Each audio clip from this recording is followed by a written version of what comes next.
Welcome students. Entrance lecture का ये third, ठीक है, तीसरा एंट्रांस लेक्चर्स। इसके पहले दो आपको मिल चुके हैं। बेटा ये एंट्रांस लेक्चर जो है वो है बॉम्ब कैलोरीमीटर। अब कैलोरीमीटर क्या है ये समझना है हमें। बॉम्ब ये वर्ड क्या है, इसका मीनिंग क्या है, ठीक है ना। और ये टॉपिक इसलिए इम्पोर्टेंट है क्योंकि इस पर न्यूमेरिकल्स होते हैं, ठीक है। तो इस वजह से ये टॉपिक इम्पोर्टेंट है, बराबर है, ठीक है। एवरी पार्ट से ज्यादा न्यूमेरिकल्स इसका पार्ट सबसे ज्यादा इम्पोर्टेंट। बॉम्ब कैलोरीमीटर ये बेसिकली होता क्या है, ठीक है ना। तो ये ऐसा इंस्ट्रूमेंट्स है जिसके थ्रू हीट कैपेसिटी ये मेजर की जाती है, या फिर ये समझ लीजिए caloric value of a substance. Caloric value, ठीक है ना, किसी सब्सटेंस की कितनी वैल्यू होगी, ठीक है। मतलब वैल्यू किससे रिलेटेड रहती है, ये किससे रिलेटेड रहेगी, कंबस्शन से। मतलब किसी सब्सटेंस को यदि हम किसी सब्सटेंस का यदि हम कंबस्शन करवाते हैं तो कितनी एनर्जी रिलीज होती है, ठीक है ना, कंबस्शन से, उससे मेजर करना है। उसी को कहा जाता है कैलोरिक वैल्यू, ठीक है। आपने जो फूड आइटम्स जो रहते हैं आपने देखा होगा कि भी उसमें जो चिप्स वाले इसमें देखा होगा पोटेटोज कितनी एनर्जी रिलीज करता है, बाकी के कुछ ऑयल या फैट्स रहा तो वो कितनी एनर्जी रिलीज करता है। इस तरह से आपने देखो फूड पैकेट्स में लिखा होता है कि कितनी एनर्जी ये रिलीज करते हैं आफ्टर बर्निंग, आफ्टर डाइजेशन, ठीक है।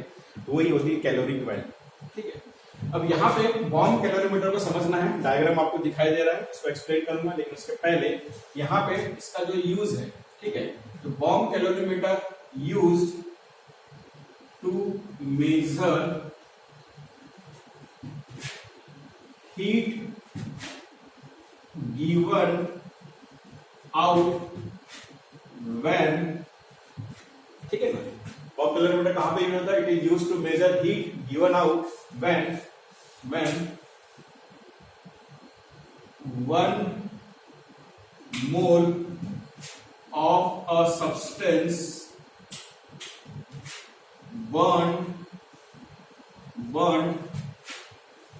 completely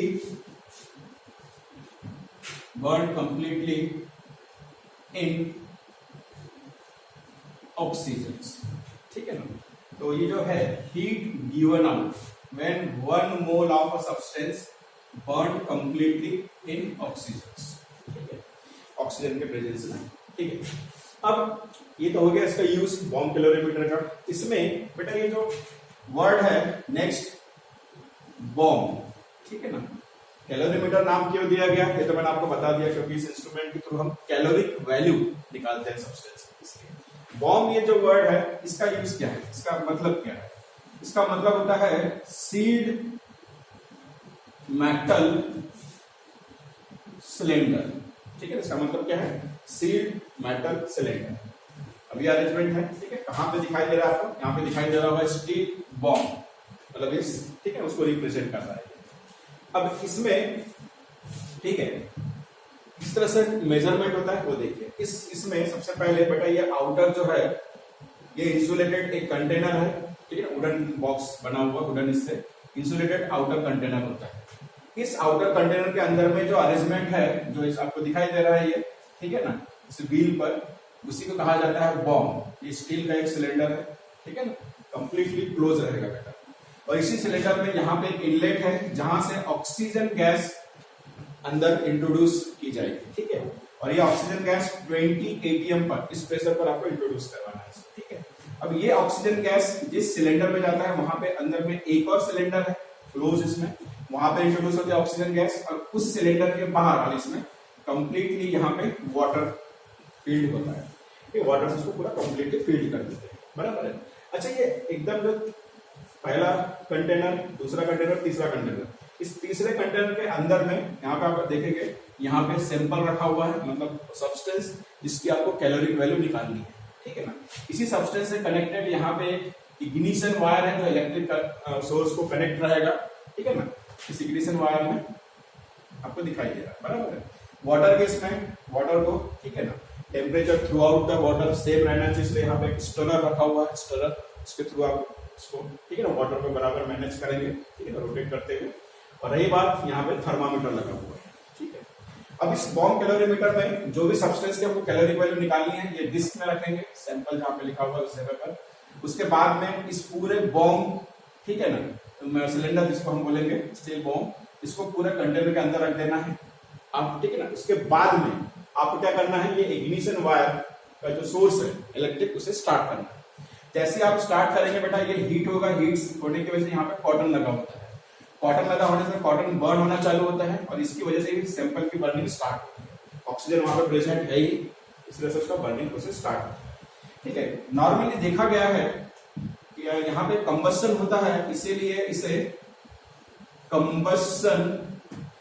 कंबस्शन कैलोरीमीटर, ठीक है ना, ये नाम भी दिया जाता है, ठीक है ना, कंबस्शन कैलोरीमीटर, ठीक है, बराबर है। दूसरा सबसे इंपॉर्टेंट पॉइंट वर्किंग में, ठीक है ना, जब इसका जब टेम्परेचर यहाँ पे जनरेट होता है, हीट जनरेट होती है, तो नॉर्मली ये वाटर का जो टेम्परेचर है, ठीक है ना, तो वाटर का जो टेम्परेचर है वो 8 to 14 डिग्री सेल्सियस तक क्या हो जाता है, इंक्रीज हो जाता है। नॉर्मल से 8 to 14 डिग्री सेल्सियस तक इंक्रीज हो जाता है, ठीक है ना।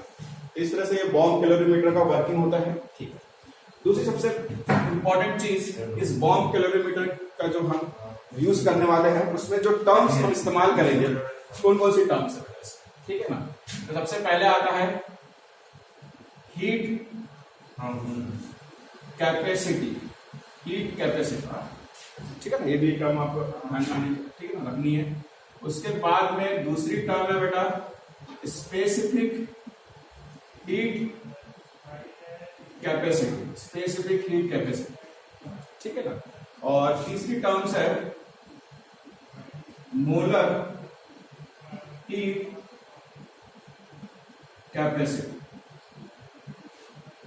Heat capacity, specific heat capacity, molar heat capacity, ठीक है बेटा। इसका सिंबल है सी, इन दोनों का सिंबल जो है इसमें Cp और Cv, ये दो सिंबल इस्तेमाल होते हैं, ठीक है ना, ये भी इस्तेमाल होता है, ये भी इस्तेमाल होता है, ठीक है। अब इसमें इसको डिफाइन कर सकते हैं, किस तरह से उसको डिफरेंशिएट करते हैं, ठीक है ना। हीट कैपेसिटी का मतलब क्या है, तो it is amount of heat required to raise the temperature of a system by 1 degree, ठीक है ना। मतलब हीट कैपेसिटी का मतलब होता है उतना अमाउंट हीट का, ठीक है ना, ताकि टेम्परेचर जो है सिस्टम का कितने से रेज हो जाए, 1 डिग्री से, ठीक है। अच्छा, अब स्पेसिफिक हीट कैपेसिटी क्या होता है, स्पेसिफिक हीट कैपेसिटी तो देखो डेफिनेशन में बहुत माइनर सा चेंजेस है। It is amount of heat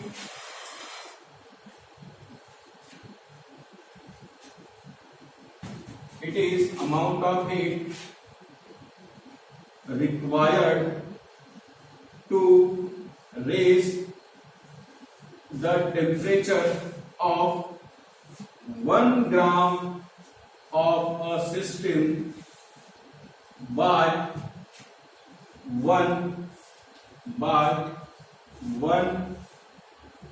degree, ठीक है ना। देखो बेटा, हीट कैपेसिटी को डिफाइन करना है तो to raise the temperature of a system, कोई स्पेसिफिक कंडीशन नहीं, लेकिन स्पेसिफिक हीट कंडीशन में डेफिनेशन सेम है बिल्कुल, लेकिन यहाँ पे क्या आ गया, यहाँ पे आ गया बेटा 1 ग्राम ऑफ अ सिस्टम, 1 ग्राम अगर ये स्पेसिफिक मेंशन है तो उसको क्या बोलेंगे आप, स्पेसिफिक हीट कैपेसिटी। अच्छा, मोलर हीट कैपेसिटी की जगह पर क्या आएगा, जिसका डेफिनेशन क्या रहेगा, it is amount of heat required to raise the temperature of 1 mole of a system by 1 degree.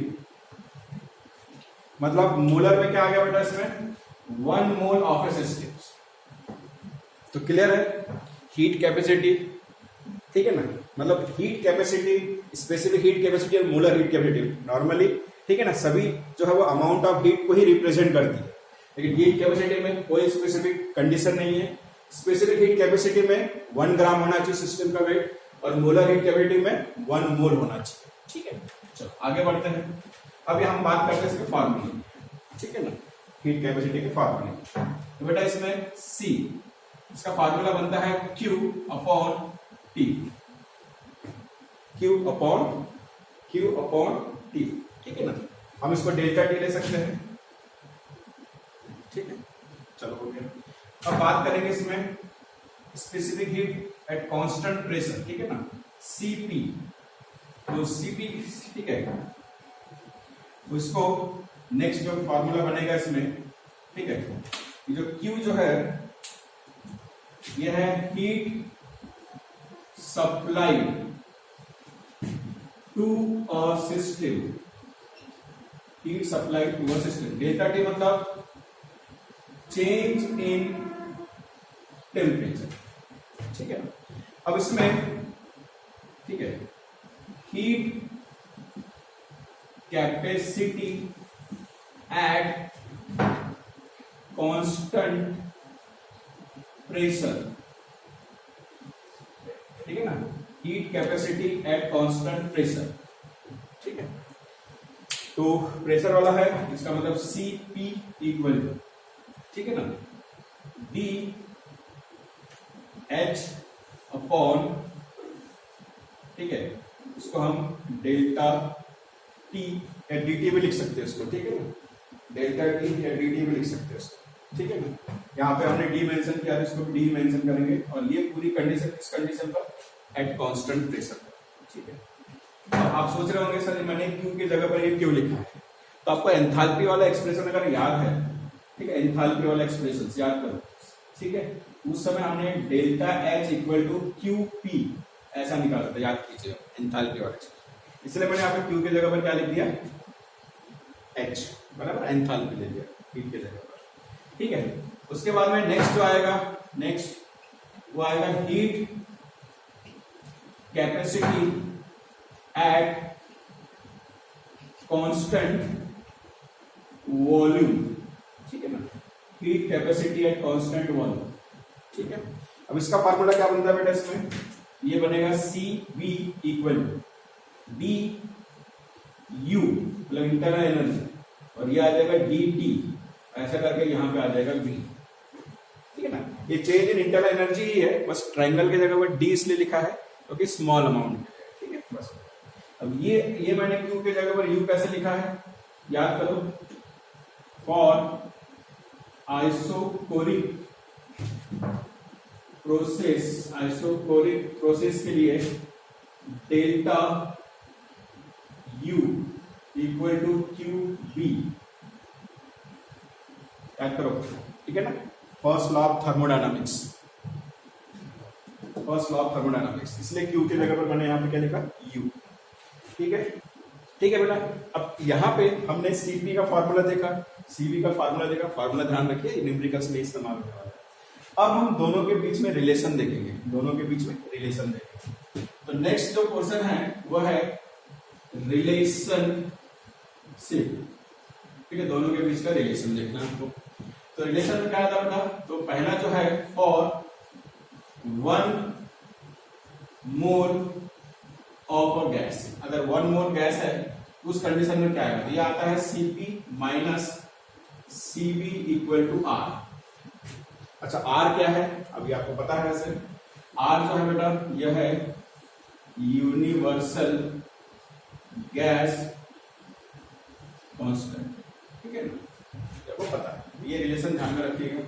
लेकिन ये 1 मोल गैस के लिए, तो फिर for n mole of gas, n के लिए फिर क्या रहेगा, तो Cp minus Cv equal to NR, ये रिलेशन हो जाता है, ठीक है ना। और इसी रिलेशन के बेसिस पर हम कह सकते हैं कि 10 Cp जो रहता है बेटा वो हमेशा ग्रेटर रहेगा Cv से, ठीक है ना। इसी को हम यहाँ पे कंप्लीट करते हैं।